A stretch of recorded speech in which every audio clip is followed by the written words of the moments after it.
High, welcome back to my YouTube channel. আমার YouTube চ্যানেলে সবাইকে স্বাগতম জানাই। মাস্টার্স ফাইনাল ইয়ার পরীক্ষার্থীদের জন্য বাংলা বিভাগের বাংলা প্রবন্ধ যে সাবজেক্টটি আছে, সেই সাবজেক্টের খ প্লাস গ বিভাগের চূড়ান্ত সাজেশনের ভিডিও নিয়ে আসছি। আর এটা সাবজেক্ট কোড হচ্ছে 31/10/09। এখানে খ প্লাস গ বিভাগের প্রশ্ন মিউচুয়ালভাবে দেওয়া আছে। যে প্রশ্ন যে বিভাগে আসুক না কেন তোমরা লিখে আসতে পারবে। এখানে 1 নম্বরে যে প্রশ্নটি রাখা আছে তা হচ্ছে, সমাজের ধর্মই হচ্ছে প্রত্যেকের স্বধর্ম নষ্ট করা। উক্তিটির তাৎপর্য লেখো। ভিডিওর প্রথম থেকে আশা করি শেষ পর্যন্ত তোমরা দেখবে। শিক্ষা ও সাহিত্যের মধ্যে পার্থক্য কী? নারীদের মানসিক দাসত্ব বলতে বেগম রোকেয়া কী বোঝাতে চেয়েছেন? নর নারী উভয়ে একই সমাজ দেহের বিভিন্ন অঙ্গ। পুরুষ শরীর, রমণী মন। ব্যাখ্যা করো। সুলতানার স্বপ্ন প্রবন্ধের আলোকে নারী স্থানের বর্ণনা দাও। 6 নম্বরে আছে, বেগম রোকেয়ার অবরোধবাসিনী গ্রন্থের এক নম্বর কাহিনীর সংক্ষেপ লেখো। রাজবন্দির জবানবন্দিতে নিজের পক্ষে নজরুলের প্রধান যুক্তি কী ছিল? 8 নম্বরে আছে, দাসকে দাস বললে, অন্যায়কে অন্যায় বললে এ রাজ্যেতে তো হবে রাজদ্রোহ।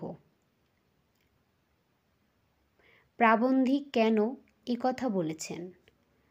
আমি রাজার বিরুদ্ধে বিদ্রোহ করি নাই, অন্যায়ের বিরুদ্ধে বিদ্রোহ করেছি। ব্যাখ্যা করো। বাংলা সাহিত্যে মুসলমান প্রবন্ধটির মতে সাহিত্য সর্বজনীনতা কী?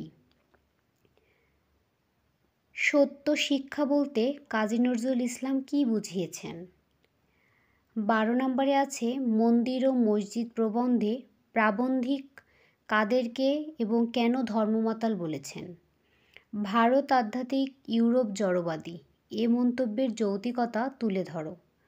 রেনেসাঁ সম্পর্কে কাজী আব্দুল ওদুদের যে অভিমত ব্যক্ত করেছেন তা নিজের ভাষায় লেখো। 15 নম্বরে আছে, বাংলার জাগরণে রামকৃষ্ণ পরমহংসের ভূমিকা আলোচনা করো। 16 নম্বরে আছে, বাংলার জাগরণ প্রবন্ধ অবলম্বনে রাজা রামমোহন রায়ের পরিচয় দাও। রামমোহন সম্পর্কে কাজী আব্দুল ওদুদের দৃষ্টিভঙ্গির পরিচয় দাও। কাজী আব্দুল ওদুদের নজরুল ইসলাম প্রবন্ধে কবি নজরুল ইসলামের সাহিত্যিক জীবন্তের স্তর কয়টি ও কী কী? 19 নম্বরে আছে, বই পড়া প্রবন্ধের মূল বক্তব্য নিজের ভাষায় লেখো। 20 নম্বরে আছে, প্রমোদ চৌধুরীর গদ্যরীতির বৈশিষ্ট্য আলোচনা করো। বই পড়া প্রবন্ধ অবলম্বনে বই পড়া সম্পর্কে লেখকের অভিমত পর্যালোচনা করো। সুগৃহিণী প্রবন্ধের মূল বক্তব্য উপস্থাপন করো।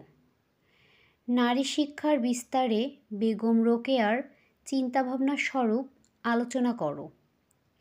বেগম রোকেয়ার জ্ঞানফল প্রবন্ধের প্রশ্নের মূল বক্তব্য লেখো। রাজবন্দির জবানবন্দি প্রবন্ধ অবলম্বনে কাজী নজরুল ইসলামের দেশপ্রেমিক সত্তার পরিচয় দাও। যুগবাণীর প্রবন্ধগুলোর আলোকে ব্যক্তি, দেশ ও জাতির মুক্তির প্রধান অন্তরায় ও উত্তরণের উপায় সম্পর্কে কাজী নজরুল অভিমত ব্যক্ত করো।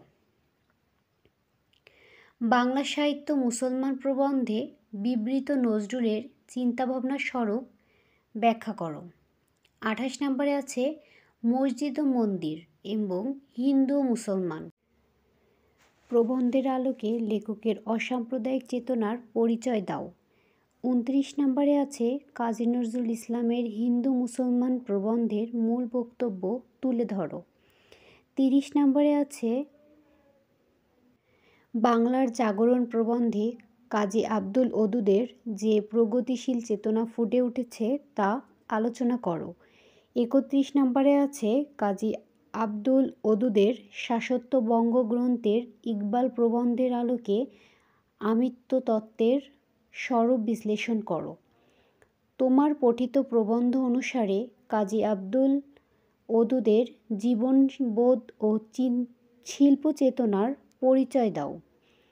33 নম্বরে আছে রস ও ব্যক্তিত্ব প্রবন্ধে কাজী আব্দুল ওদুদের চিন্তা চেতনার যে স্বাতন্ত্র্য লক্ষ্য করা যায় তা আলোচনা করো। এই হচ্ছে আমার সাজেশান। তো যদি তোমাদের শেষ মুহূর্তে এই সাজেশানটি ইম্পর্টেন্ট মনে হয়ে থাকে তো লাইক, কমেন্টস এবং ফ্রেন্ডসদের মাঝে শেয়ার দিও। আর পরবর্তী সাবজেক্টগুলোর সাজেশান পেতে আমার চ্যানেলটি সাবস্ক্রাইব করে পাশে থাকা বেল আইকনটি প্রেস করো। পরীক্ষার্থীদের জন্য অল দি বেস্ট।